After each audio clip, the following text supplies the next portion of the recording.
जबकि थूकना चाहिए था अब्दुल्ला मुहिब के मुंह पे, थूका इस कौम के मुंह पे। और जिस मुल्क को वो ब्रॉथल कह रहा है उसमें उनका खानदान, उनकी बेटी रह रही, उनको इतना भी ख्याल नहीं आया कि हमारा तो चलो छोड़ दे, हम तो ब्रॉथल में रह रहे थे, अपने तो बाल बच्चे का सोच लेते। ये वो दुख है जो लोगों ने दफन किया। आज जो अभी ब्रॉथल की बात की गई, तो वो ब्रॉथल कहां थे, कौन चला रहा था, क्या क्या हो रहा था, वो हमीदुर रहमान कमीशन की आप रिपोर्ट देख लें।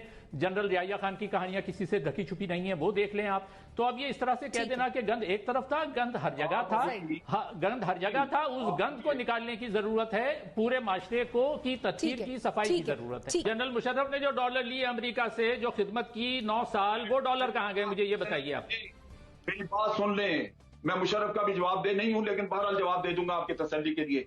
ये डॉलर थे अवाम के, मेरे भी थे, सबके थे, आपके होंगे, बैंकों में पड़े हुए। अमेरिका के वो अवाम के तो थे नहीं, वो अमेरिका के थे। अमेरिका के डॉलर खाने जायज हैं, अवाम के नहीं। सही बात। मुजम्मिल एक अमेरिका की बात मैं करना, मैं तो पाकिस्तान के लोगों की बात कर रहा हूं। दुनिया के अखबारों में छपा डे लाइट रॉबरी, डॉलर आपने फ्रीज किया, आप खा गए सारे निकाल के। केस बनाए ना, उसका केस क्यों नहीं बनाते हैं? मुशर्रफ ने उसका केस क्यों नहीं बनाया है? निकाला तो अकामे पे है ना, निकाला तो अकामे पे है, उसका केस बना के साबित करें ना।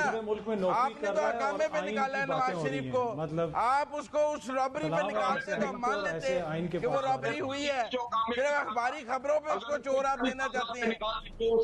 बेटी ने जमा किया।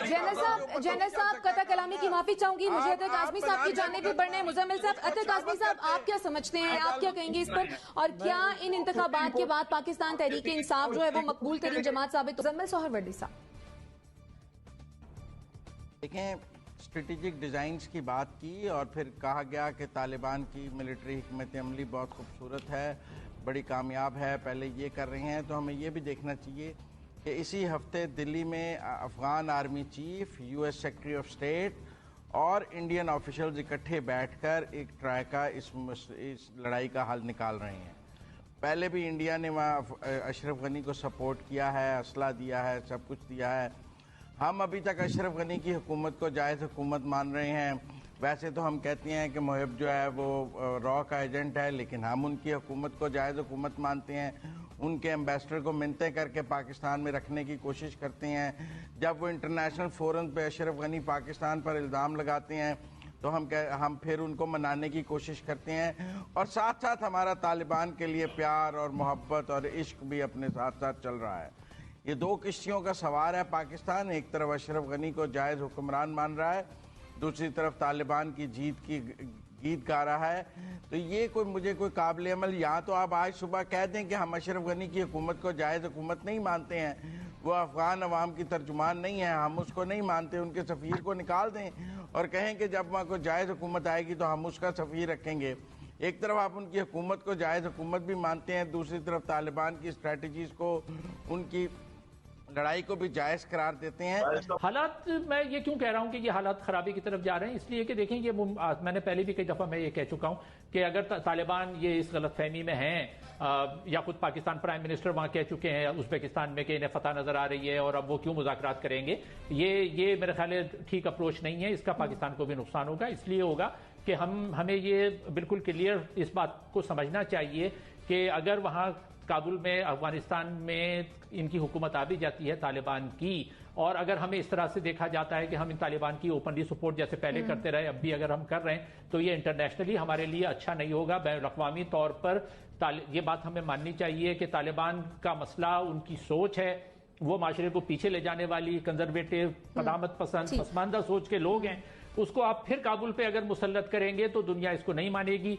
खुद काबुल में और अफगानिस्तान में हमारे खिलाफ जो है वो सेंटिमेंट्स, जज्बात होते हैं लोगों के। हम बार बार एक ही चीज किए चले जाते हैं, यानी पहले हमने मुजाहिदीन का साथ दिया, वो भी जो है वो तारीख के रॉन्ग, जिसको कहते हैं ना wrong side of the history, तारीख के गलत रुख पे खड़े हुए थे हम, वो करते रहे 20 साल, मजीद 20 साल हम फिर गलत रुख पे खड़े हुए। तो हमें खुदारा ये समझना चाहिए जो हमारे जो सो कॉल्ड स्ट्रेटेजिस्ट हैं वो बार बार गलत फैसले करते हैं, उसका नुकसान पाकिस्तान को होता है। इस स्टेज के ऊपर चाहिए ये था कि आप किसी मफामत की तरफ जाते, लेकिन अशरफ गनी किसी तरफ भी मफामत की तरफ आने के लिए तैयार नहीं, और वो उसी चीज पे अटका हुआ है जो वो खुद दुरुस्त समझता है कि जी मेरी हुकूमत है, मुझे अगले 2 साल पूरे करने दें।